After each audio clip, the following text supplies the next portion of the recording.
Welcome to Employment Law This Week. I'm George Whipple. Stay-or-pay bans are now in effect in California and New York.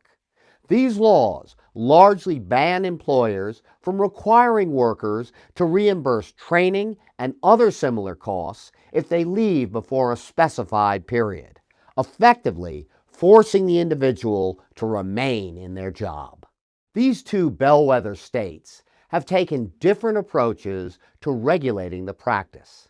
California's Assembly Bill 692 is a sweeping bill that bans almost any repayment agreement, including agreements requiring the repayment of signing bonuses, unless the agreement complies with several strict and limiting requirements.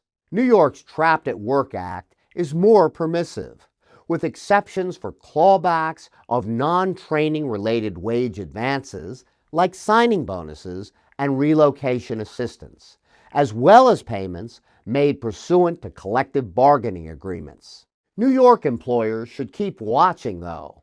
Lawmakers have already introduced an amendment to drastically narrow the exceptions and push back the effective date.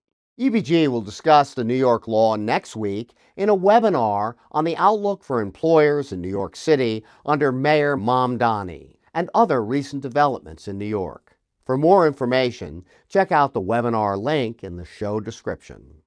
We've got developing immigration news for employers. A federal judge has ruled that the Trump administration has the authority to impose a new $100,000 fee for processing new H-1B visas filed after September 21, 2025. But we're likely to hear more from the courts on this matter. The U.S. Chamber of Commerce has appealed the ruling, and the D.C. Circuit has agreed to expedite that appeal. Another new regulation that changes the H-1B lottery rules is set to go into effect on February 27th, in time for the next H-1B lottery cycle in March 2026.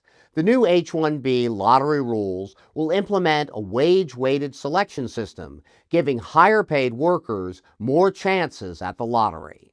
In other immigration news, the Department of State has announced an indefinite pause on the issuance of all immigrant visas for residents of 75 countries.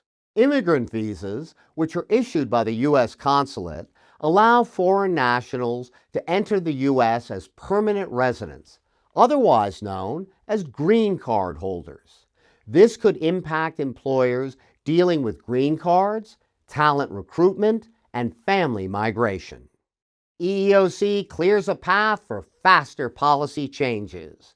The agency has scrapped its internal voting procedures, giving EEOC Chair Andrea Lucas the power to set agendas and decide when and how votes proceed without public input. The decision paves the way for the EEOC to fast-track the current administration's policy initiatives.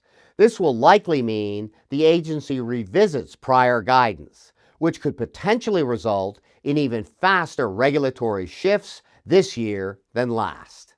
That's it for this week. Thank you very much for watching, and we'll see you next time.